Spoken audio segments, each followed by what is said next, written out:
Bismillah, alhamdulillah, wassalatu wassalamu ala rasulillah Sayyidina wa maulana Muhammad ibn Abdillah wa ala alihi wa sahbihi wa man tabi'a hudahu wa walah, amma ba'd. Bapak-bapak dan ibu-ibu sekalian yang dimuliakan Allah Ta'ala, yang kita bahas insya Allah ini mulai pengertiannya, hukumnya, pensyariatannya, meminang pasangan seperti apa, kemudian syarat dan rukun nikah, dan ya mudah-mudahan selesai. Ya, kalau tidak selesai kita mengalir aja, nanti kita sambung insya Allah. Untuk bacaan bisa kita baca pakai ini Al-Mu'tamad fil Fiqh Syafi'i karya Profesor Dr. Muhammad Az-Zuhaili, juga Al-Mawsu'ah Al-Fiqhiyah, ini yang berbagai sisi bisa kita lihat, kemudian An-Nizamul Ijtima'i fil Islam, dan kitab-kitab lain, tidak terpaku kepada satu kitab. Ya, jadi mau berpoli tidak apa-apa, ini poli kutub. Ya, banyak kitabnya tidak apa-apa. Tentunya nanti kita mungkin akan, kalau bicara fikih ini akan ya beberapa ada perbedaan, ya dimaklumi saja. Cuma karena kita mungkin tinggal di Indonesia, yang kita ambil banyak ya literatur dari mazhab Syafi'i, tanpa kemudian menganggap remeh atau sebelah mata mazhab yang lain. Nah, nikah ini apa? Dari sisi bahasa, nikah itu digunakan untuk menyatakan al-wat'u, ya. Wati itu artinya hubungan seksual, ya. Wa alal aqdi dunal wat'i, juga menyatakan akad, ya. Akad tanpa adanya wati itu. Cara bahasa begitu. Jadi nakaha maknanya bisa wato'a. Kemudian wafil istilah, secara istilah ini menurut mazhab Syafi'i, an-nikahu aqdun. Nikah itu adalah akad, yatadammanu ibahata wat'in, yang mengandung pembolehan wati. Wati itu ya tadi hubungan seksual. Jadi ada akad yang membolehkan adanya hubungan seksual bilafzi ingkahin, dengan lafaz ingkah, yakni lafaz apa? Angkah tuka, misalnya kunikahkan engkau. Au tazwijin, atau kawin. Au tarjamati, atau terjemah nikah atau tazwij. Jadi lafaznya khusus, kunikahkan engkau atau kukawinkan engkau dengan putriku, bisa begitu. Tapi kalau ku sewakan putriku, kan enggak boleh, enggak sah nikah. Atau ku halalkan, ahlal tuka, enggak cukup. Harus dengan kata ingkah atau tazwij, ya. Ini nikah, ya, menurut mazhab Syafi'i. Kemudian hukumnya al-hukmul asli awil am li nikahin annahu mustahab. Ini di Al-Mu'tamad fil Fiqh Syafi'i. Hukum asal atau hukum umum bagi pernikahan itu adalah mustahab. Mustahab ini disukai, disenangi menikah itu. Kenapa? Karena ini terkait dengan fitrahnya manusia itu, dan juga ghorizah, naluri yang ada pada diri manusia. Pada umumnya manusia itu memerlukan nikah. Nah, hukum cabangnya nanti bisa sunnah. Ya. Sunnah itu bagi siapa? Bagi orang yang memang punya kemampuan untuk wati, punya keinginan, kemudian punya mahar, dan punya nafkah istrinya pada hari dilangsungkannya akad dan malamnya. Jadi sederhana sebetulnya, tidak harus cukup sebulan, tapi cukup biaya nikah, biaya mahar, biaya hidup sehari semalam, itu sudah sunnah nikah. Jadi tidak usah pusing mikir ini saya bulan depan apa atau minggu depan apa. Tidak, ada duit untuk sehari semalam, dia sunnah menikah kalau punya keinginan dan memang membutuhkan wati.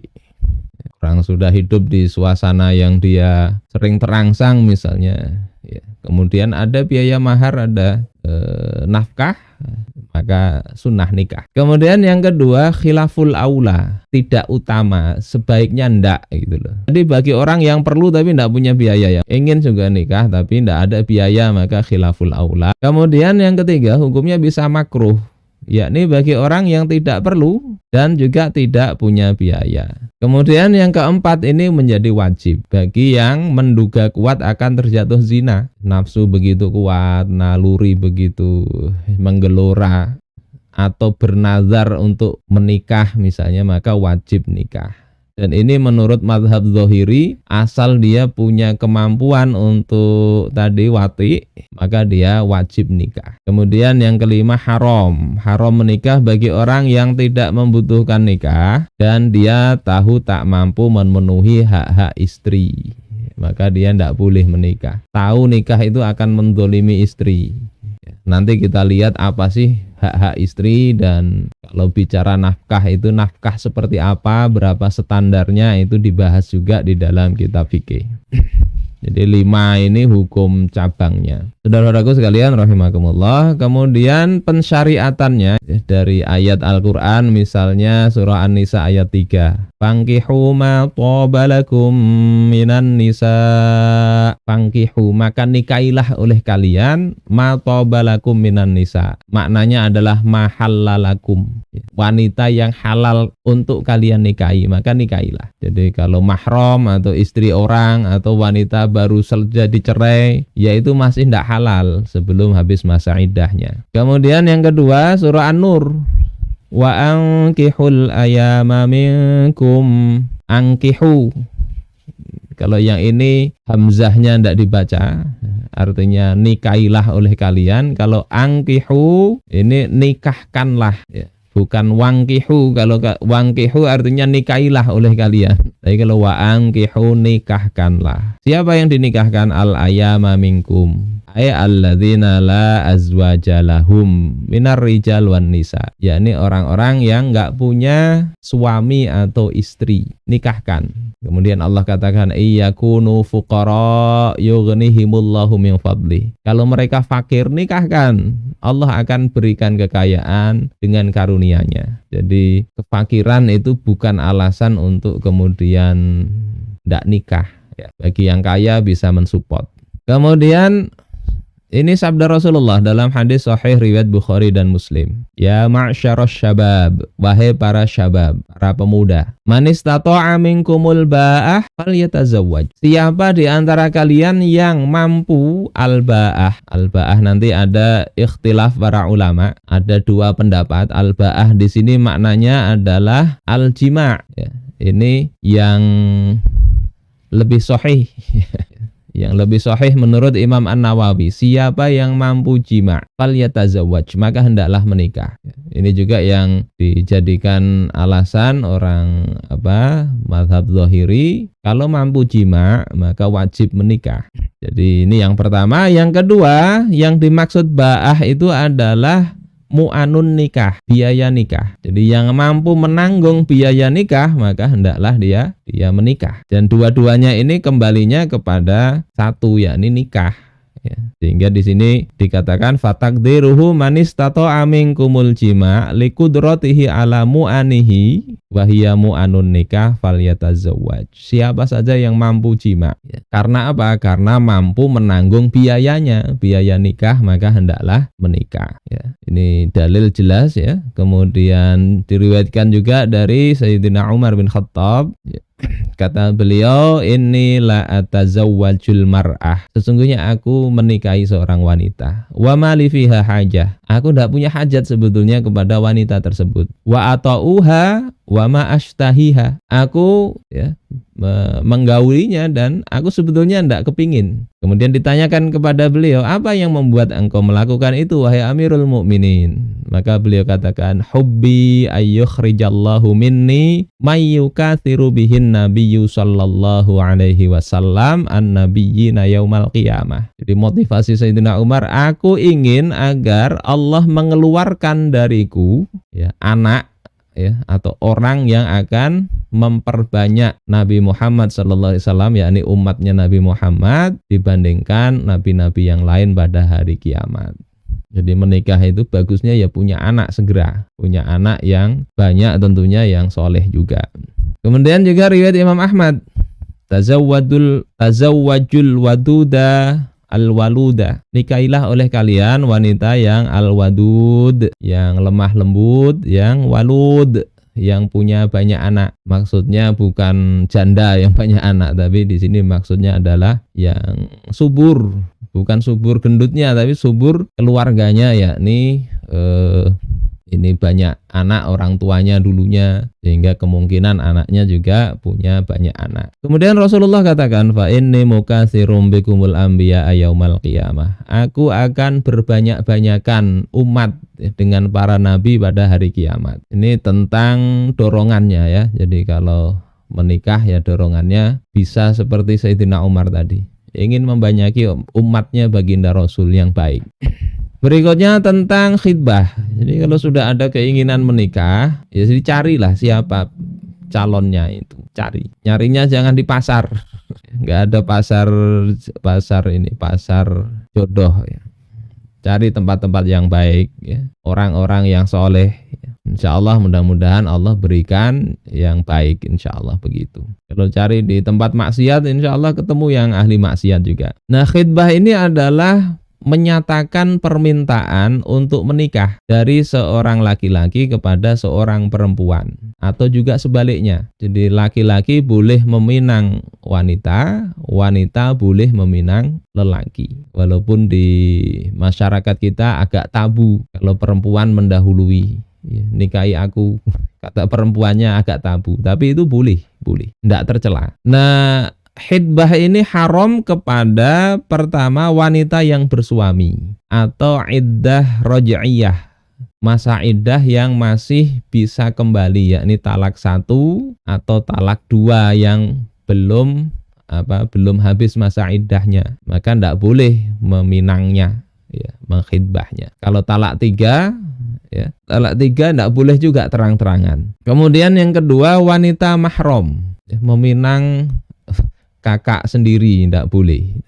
Kemudian wanita yang sudah menerima lamaran orang lain, sudah dilamar dan diterima ya, diterima oleh si wali atau si wanita itu. Kecuali peminang mengizinkannya. Misalnya ada si Ahmad melamar Fatimah kemudian menerima. Terus datang si Badrun, misalnya Badrun mau melamar juga si Fatimah, tapi bilang dulu ke Ahmad, aku mau melamar juga. Kata Ahmad, silahkan siapa yang dipilih nanti, maka boleh. Tapi kalau tidak maka tidak boleh. Kecuali tidak tahu ya, tidak tahu. Nah, kalau wanita bersuami itu jangankan meminang ya, merusak hubungan juga nggak boleh. Misalnya dari Abu Hurairah ini dalam hadis Rasulullah SAW bersabda, wa man afsada imro'atan ala zaujiha falaisa minna. Siapa yang merusak hubungan seorang wanita dengan suaminya, maka dia bukan bagian dari kami. Nah, merusak hubungan ini apa? Bukan sekedar meminang ya, tapi misalnya menyuruh cerai. Ini di dalam Al-Mawsu' Al-Fiqhiyah, merusak istri ya, merusak istri orang lain itu maknanya adalah aghraha bitolabit tolak au sabbubi fi, mengompori, memanas-manasi untuk minta cerai saja kepada suamimu. Suamimu itu seperti apa? Tidak pantas punya istri bagus kayak kamu misalnya. Ini mengompori, nyuruh cerai. Maka ini kata Rasulullah bukan termasuk golongan kami. Haram. Baik langsung maupun di Facebook atau di Twitter, sama istri orang atau orang yang masih dalam masa iddah. Masih dalam masa iddah itu masih statusnya sebagai istri dari suami sebelumnya, suami yang menceraikan. Itu istri orang, itu masih istri orang. Iddah talak 1, talak 2 itu. Kalau suaminya mau kembali, tinggal dia bilang aku rujuk kepada engkau, maka sudah bisa rujuk itu tanpa perlu persetujuan istri yang dalam masa iddah itu. Sehingga nggak boleh kemudian dalam masa iddah ya, kita ganggu perasaannya ya, kita bikin tambah panas keluarga tersebut. Jangan begitu. Nah, khidbah ini ada 2. Pertama, bisa terang-terangan pakai bahasa apapun, mau bahasa Inggris, bahasa Indonesia, bahasa Arab ya. Misalnya ya, nikahilah saya, marry me atau saya mau melamar anak bapak dan seterusnya. Ini terang-terangan, maka ini khidbah. Kemudian bisa samar ya, bisa samar misalnya, ini tanpamu hidupku terasa tidak berwarna, aku nggak bisa hidup tanpa kamu dan sebagainya. Makanya hati-hati ketika ya seperti ini melakukan rayuan kepada perempuan, bisa jadi itu terhitung khidbah secara samar.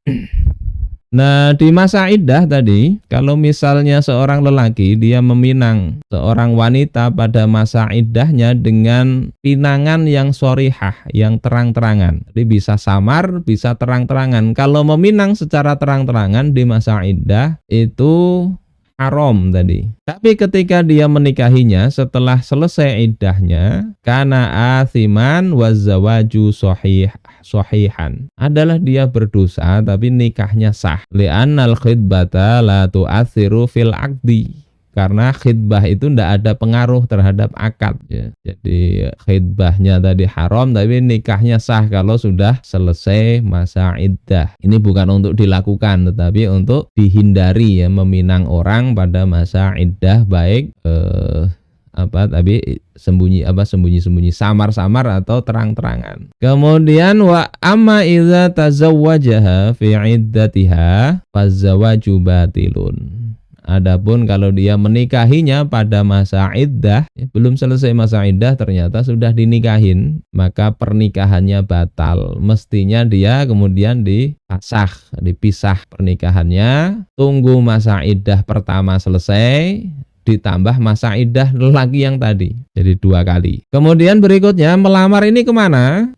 Kalau wanita itu mujbaroh ya, khidbatul mar'atil mujbaroh takunu ila waliyiha. Wanita yang bisa mujbar itu artinya dipaksa, nggak perlu persetujuan untuk dinikahkan. Siapa itu? Kalau masih kecil ya, belum pintar, maka yang menikahkan walinya boleh ya. Dalam hadis riwayat dari Urwah bahwasanya Nabi SAW khotobah Aisyah radhiyallahu taala anha ila Abi Bakrin. Nabi melamar Aisyah itu, melamarnya kepada Abu Bakar radhiyallahu taala an. Jadi boleh begitu lamar ke walinya. Adapun kalau wanitanya itu sudah pintar ya, wa yajuzu an takhtubal mar'atur rasyidatu ila nafsiha.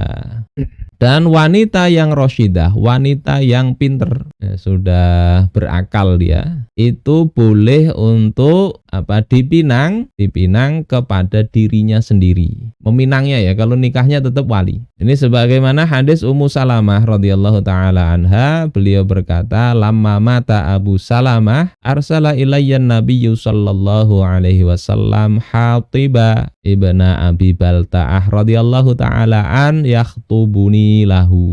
Ketika suamiku yakni Abu Salamah wafat dan sudah selesai masa iddah, Rasulullah mengutus Hatib bin Abi Balta'ah radhiyallahu an untuk apa? Meminangku untuk Rasulullah sallallahu alaihi wasallam. Jadi boleh kalau sudah janda atau sudah dewasa dipinang langsung kepada si wanitanya. Dan tapi ini bukan nanti pacaran, bukan ya. Yang dipinang setelah wanitanya suka ya sambungkan ke walinya kapan nikahnya. Kemudian melihat ya, ini disunahkan juga ketika meminang itu, ini bagusnya sebelum meminang ya. Riwayat dari Jabir, Rasulullah SAW bersabda, "Idza khataba ahadukumul mar'ata." Jika salah seorang kalian meminang wanita, maknanya sebelumnya, walaupun ini pakai fi'il madhi. Ada idza itu maksudnya kalau ingin meminang wanita, fa ini stata'a ayyanzura ila mayad'uhu ila nikahiha falyaf'al. Kalau dia sanggup untuk melihat apa yang bisa mendorong dia untuk menikahinya, maka hendaklah dilakukan. Ini riwayat Imam Abu Dawud dan dihasankan oleh Ibnu Hajar di dalam Fathul Bari. Maka kemudian Jabir ini mengatakan, fa khatabtu imra'atan fakuntu atakhabba'u laha. Aku meminang wanita dan adalah aku bersembunyi mau melihat si wanita ini. Hatta ra'aitu minha ma da'ani ila nikahiha. Hingga aku melihat sesuatu yang mendorongku untuk menikahinya, fatazawwajtuha. Maka kemudian aku nikahi wanita tersebut. Jadi kalau mau kenali dululah. Jangan kemudian, ini bagusnya ya, jangan kemudian melamar, setelah melamar dilihat-lihat tidak senang, kemudian tidak jadi.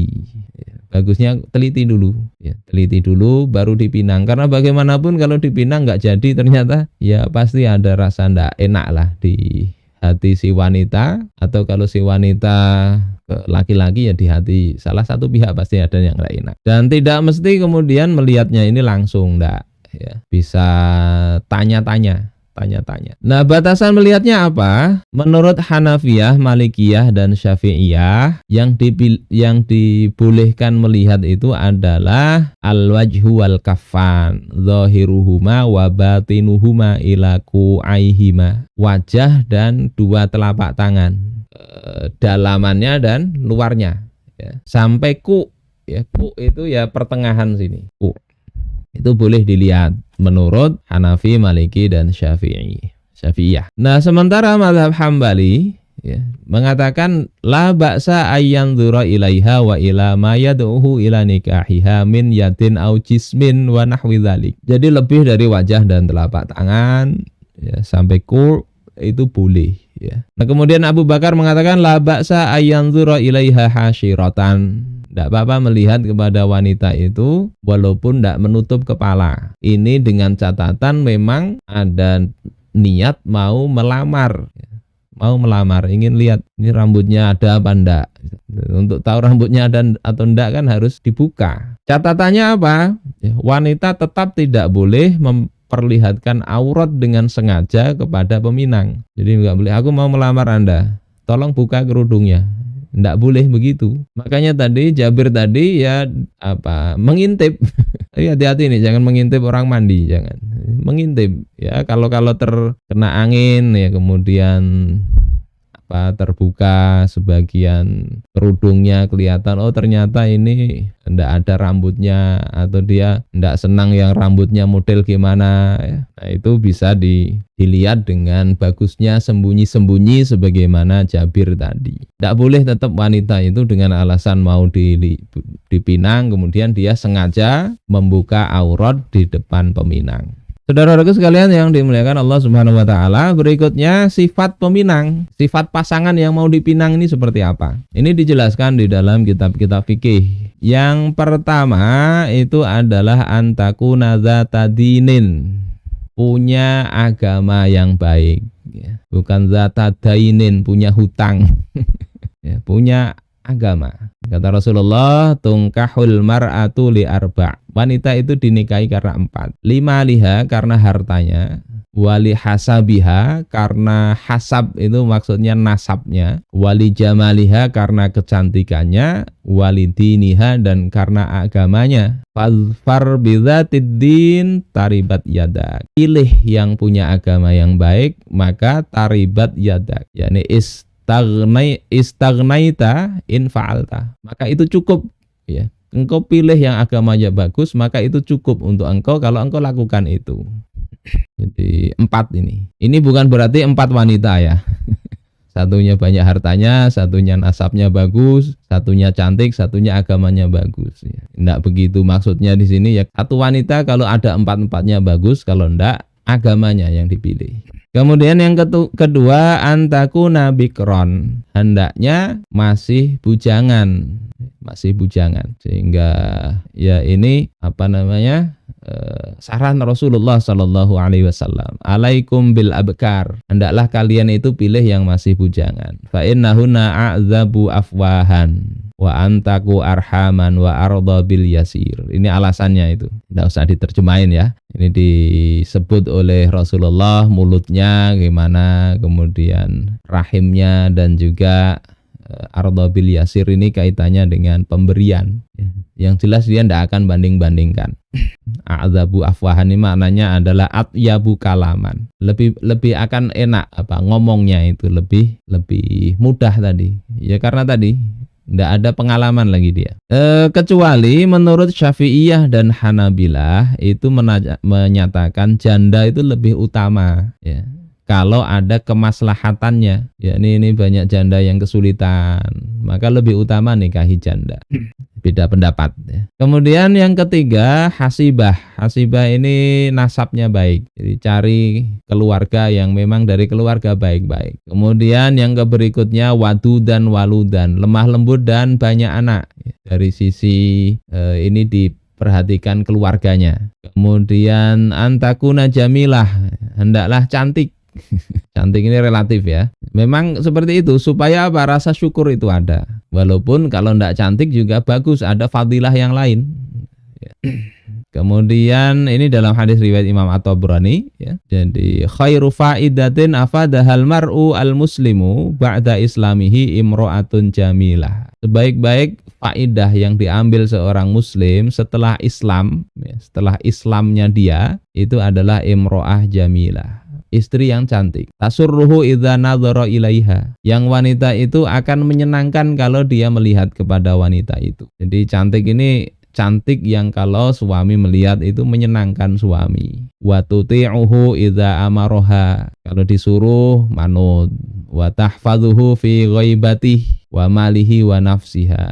Dan akan menjaga suaminya saat suaminya ndak ada. Kehormatan suaminya dijaga, hartanya dan juga diri dia sendiri itu dijaga. Jadi kalau cantik tapi tidak memenuhi kriteria setelahnya ini ya jadi bahaya, bahkan nanti dilirik oleh lelaki yang lain. Yang berikutnya ajnabiyah. Ajnabiyah itu asing, artinya bukan kerabat. Wala takunu dzata qarabatin qaribah. Jadi bukan kerabat dekat. Ya, meskipun nanti ini ya ada kayak keluarga Nabi itu sepupu dinikahin. Yang ini yang penting juga antakuna khafifatal mahri wal mu'nah. Hendaknya mudah atau ringan mahar dan biayanya. Dari Aisyah radhiyallahu taala anha, Nabi SAW bersabda, "Inna min yumnil mar'ati."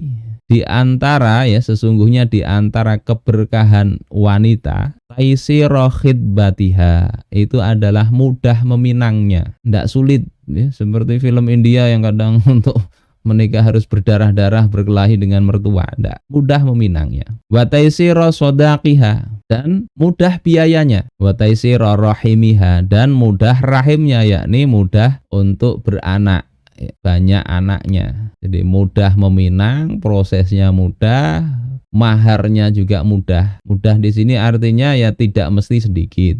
Kalau bagi orang kaya ya mungkin ratusan juta itu mudah. Disesuaikan saja. Karena Rasulullah Shallallahu Alaihi Wasallam ya menikahi Sayyidatuna Khadijah itu maharnya kalau tidak salah 20 ekor onta. Menikahi janda yakni Romlah binti Abi Sufyan, yakni si Ummu Habibah ya.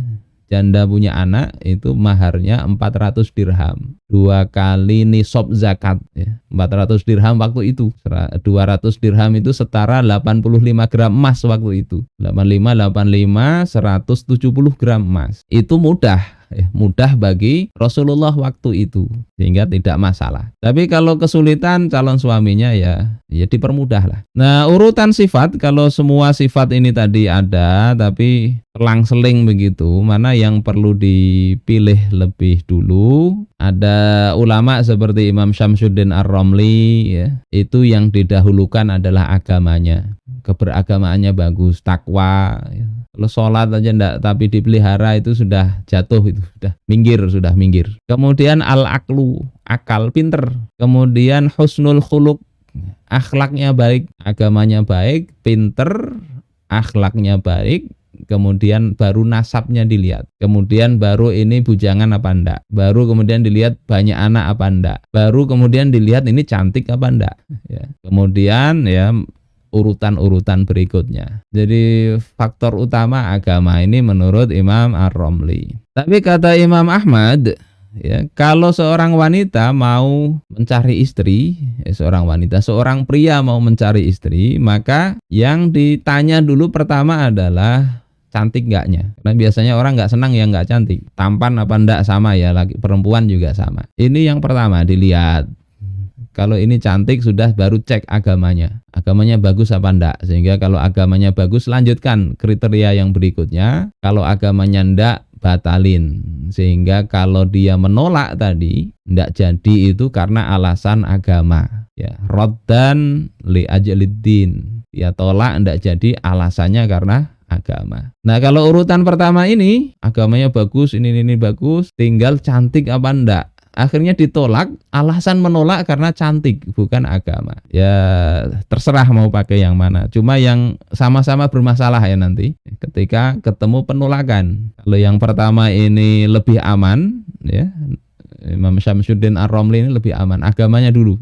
Kalau yang kedua ini agak bahaya ini. Kalau sudah tahu cantik betul, agamanya ndak bagus, mau menolak sanggup ndak? Ini jadi masalah di situ. Baik, saudara-saudaraku sekalian yang dimuliakan Allah Subhanahu wa taala, rukun nikah kita lanjutkan. Menurut Hanafiyah, rukun nikah itu cuma ijab dan qabul saja.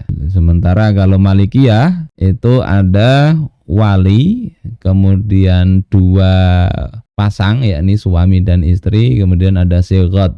Sigat ini ya ijab qabul itu.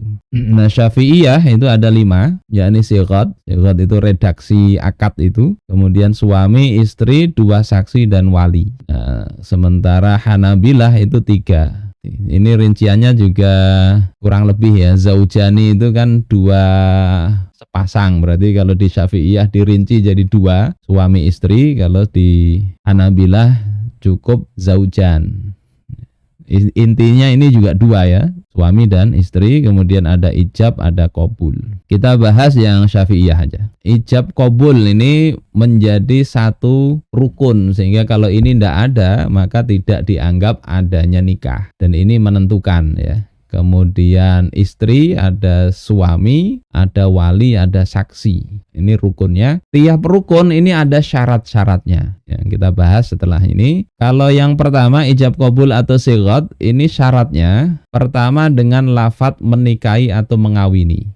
Aku nikahi atau aku kawini, dengan bahasa Arab atau bahasa non-Arab ya, tidak sah dengan kiasan atau tulisan, kecuali orang bisu bisa dengan kiasan atau tulisan. Ini syarat pertama. Kemudian yang kedua sorih. Sorih itu jelas ada lafadz nikah atau kawin ya. Tidak cukup dengan qabil tu saja. Misalnya kunikahkan engkau dengan putriku yang bernama Fatimah, kemudian dia jawab qabil tu atau aku terima, tidak sah menurut mazhab Syafi'i. Mestinya aku terima menikahinya, atau qabiltu nikahaha, atau qabiltu tazwijaha. Jadi harus ada lafadz nikah atau kawin di dalam ijab maupun qabul. Kemudian syarat ketiga bersambung. Biasanya kalau di kampung-kampung di sini begitu tunai langsung dijawab saya terima. Walaupun sebetulnya kalau kita lihat di dalam kitab Al-Mu'tamad fil Fiqh Syafi'i, terputus sedikit itu tetap sah. Misalnya saya nikahkan engkau dengan putriku namanya Fatimah dengan mahar 100.000 rupiah dibayar tunai. Dia sebut alhamdulillah, baru saya terima nikahnya, dan seterusnya itu, maka tetap sah sebetulnya ya. Atau dia wahing dulu ya, setelah tunai kemudian dia wahing bersin, maka baru setelah itu dia katakan saya terima nikahnya, itu dianggap bersambung, sah sebetulnya, meskipun di masyarakat biasanya disuruh mengulang. Kemudian yang keempat, tetapnya kelayakan orang yang berakad hingga sempurna akadnya. Ini nanti kita lihat kelayakan orang yang berakad itu berarti walinya maupun si mempelai pria, karena yang berakad itu wali dengan mempelai pria. Yang kelima tanjiz atau filhal. Akad itu berlaku saat itu juga. Nah, kemudian saya nikahkan engkau dengan putriku ya, bulan depan. Kemudian si suami saya terima nikahnya bulan depan. Maka akad seperti itu tidak sah. Ya, akad itu setelah selesai, ya itu sudah halal jadi suami istri. Tidak nunggu kemudian walimah dulu, tidak. Walimah itu setelah dukhul atau sebelum dukhul tidak apa-apa. Ini di dalam Al-Mu'tamad ya. Penjelasannya begitu. Yang keenam, sigatnya mutlak, sehingga adanya mut'ah itu tidak sah ya. Mut'ah tidak sah, kemudian bertempo tidak sah juga. Saya nikahi Anda sebulan, atau saya nikahi engkau sampai saya selesai kuliah di sini. Setelah selesai kita habis nikahnya. Dan tidak sah begitu ketika diakadkan. Kemudian ada nikah syighar. Nikah syighar itu 2 pasang menikah kemudian tanpa mahar. Saya misalnya punya adik perempuan ya, kemudian ada orang ya perempuan punya adik laki-laki. Saya nikahi kakaknya yang perempuan ya, adik laki-laki dia menikahi adik saya yang perempuan misalnya. Dua-duanya mestinya kan bayar mahar. Akhirnya kemudian sudah kita impas saja, sama-sama tidak pakai mahar, maka nikah begitu juga tidak sah. Ini syarat ya, 6 syarat terkait dengan dengan redaksi tadi. Kemudian syarat rukun yang berikutnya, syarat-syarat istri dan suami. Pertama, tidak ada penghalang nikah. Penghalang nikah ya, yakni misalnya ini istri orang lain atau dia mahram, itu maka tidak bisa menjadi diakadkan nikah ya. Walaupun ada akad tetap dia tidak sah. Kemudian takyin, ya, jelas disebut dalam akad, yakni kita menikahi siapa. Misalnya saya nikahkan engkau dengan putri saya, maharnya 100.000 rupiah tunai. Putri saya itu yang mana? Kalau putrinya cuma satu sah, kalau putrinya ada dua maka mestinya disebut jelas siapa yang dimaksud itu. Kemudian tidak sedang ihram. Ini menurut Malikiyah, Syafi'iyah, dan Hanabilah. Sehingga kalau dia sedang ihram menikahkan maka tidak sah, termasuk juga menikah saat ihram. Tapi kalau saat umroh boleh, yakni setelah tahallul ya, atau sebelum ihram. Banyak itu kadang di Mekah menikah di sana. Kemudian syarat suami itu ada tambahan lagi, seperti istri ini ditambah dengan punya kelayakan, yakni kalau dia punya akad sendiri mesti baligh, berakal dan layak bertasarruf. Jadi kalau anak kecil maka dia tidak bisa menikah dengan akad sendiri, tapi orang tuanya bisa menikahkan si anak tadi. Kemudian ini saya tambahi sendiri ya, di kitab tidak ada. Syarat istri itu ada mestinya wanita, syarat suami ini pria. Ini tidak disebut di kitab fikih karena tidak ada itu bahasan LGBT sekarang. Tapi ini jelas bahwasanya istri itu adalah wanita, suaminya pria. Berikutnya syarat wali. Syarat wali itu adalah pertama seagama. Murtad tidak bisa jadi wali secara mutlak. Jadi ada orang murtad tidak bisa jadi wali baik dia anaknya seagama dengan orang murtad tersebut apa enggak. Kalau dia wanita Nasrani dengan lelaki Nasrani maka walinya ya wali agamanya Nasrani. Kemudian yang kedua adil. Wali ini adil. Untuk sekarang kadang syarat ini diabaikan. Adil yang dimaksud itu adalah adil alal azhar, yang nampak, yang nampak adil. Yakni apa? Orang yang tidak melakukan dosa besar. Wala yasirru ala shaghirah. Tidak terus-menerus melakukan dosa kecil. Wala yaf'alu ma yakhillu bil muru'ah. Tidak melakukan sesuatu yang mencederai muru'ah. Kal baul fit turqat, seperti misalnya kencing di jalan. Nah, kencing di pinggir jalan itu mencederai muru'ah sehingga tidak sah jadi wali nikah. Apalagi BAB di pinggir jalan dan seterusnya. Jadi kalau seperti itu tidak berhak dia menjadi wali bagi seorang wanita muslimah. Koruptor misalnya, ya dia sudah tidak jadi wali lah, wakilkan aja ke yang lain. Kemudian ini yang alal azhar, ini alal azhar dalam mazhab Syafi'i yang kuat begitu ya. Kalau yang mazhab yang lain atau ada qaul yang lain itu memang selama masih muslim aja cukup jadi wali. Yang berikutnya wali itu haruslah mukallaf. Sehingga kalau anak kecil, kemudian orang gila dan sebagainya itu dia tidak boleh jadi wali. Kemudian berikutnya tidak pikun atau linglung. Jadi setelah menikahkan dia sudah tidak ingat, oh iya loh saya menikahkan. Dianggap orang lain, maka ini tidak sah jadi wali. Kalau buta masih boleh. Kemudian tidak ditahjir. Ditahjir ini dilarang untuk melakukan tasarruf, dilarang untuk berjual beli dan sebagainya itu ya, itu tahjir. Kemudian tidak sedang ihram. Ya. Yustaratu fil wali ayyakuna halalan. Ay laisa muhriman bihajjin au umrah. Jadi tidak ihram baik dia itu ihram haji maupun umrah. Ini riwayatnya di Al-Mu'tamad, walaupun ini ada ikhtilaf ya. Kemudian yang ketujuh laki-laki. Wali itu laki-laki, tidak bisa perempuan menikahkan anaknya, tidak. Kemudian yang kedelapan merdeka, bukan budak ya. Yang kesembilan bukan anak mempelai, jadi anak tidak bisa menikahkan ibunya, tidak. Ini syarat wali. Kemudian urutannya, urutan wali ini di dalam Al-Mu'tamad juga, Al-Mu'tamad fil fiqh Syafi'i. Yang pertama ayah kandung, ayah kandung. Yang kedua bapaknya ayah kandung, yakni kakek dari pihak ayah. Kalau kakek dari pihak ibu ndak bu jadi wali, ndak bisa. kakek dari pihak ayah. 1 dan 2 ini disebut dengan wali mujbir, sehingga punya hak untuk menikahkan walaupun tanpa bertanya, boleh mau apa enggak, itu bisa dinikahkan. Walaupun setelah dinikahkan ya si anak bisa milih lanjut apa enggak, tapi setelah dinikahkan itu sah statusnya sebagai istri dari orang yang berakad dengan bapak atau kakeknya tadi. Ini di Kalimantan Selatan terjadi. Syekh Arsyad Al-Banjari itu menikahkan putrinya saat beliau di Mekah. Sementara enggak tahu waktu itu ya, si putrinya itu ternyata di sini dinikahkan oleh wali hakim dengan seorang laki-laki namanya Usman. Jadi akhirnya ketika Syekh Arsyad datang, yang suami yang ada di sini itu ya difasakh, dibatalin karena sudah menikah di sana, statusnya sebagai orang yang sudah bersuami. Nah itu wali mujbir itu bisa begitu, ndak tahu anaknya sudah dinikahkan. Kemudian yang ketiga, saudara laki-laki sekandung. Yang keempat, saudara laki-laki seayah. Kelima, anak laki-laki saudara laki-laki sekandung. Jadi kalau ini keponakan ya, ini keponakan dari saudara laki-laki sekandung. Kalau kita punya saudara perempuan ya, punya anak laki-laki ndak masuk jadi wali, ndak. Kemudian anak laki-laki saudara laki-laki seayah.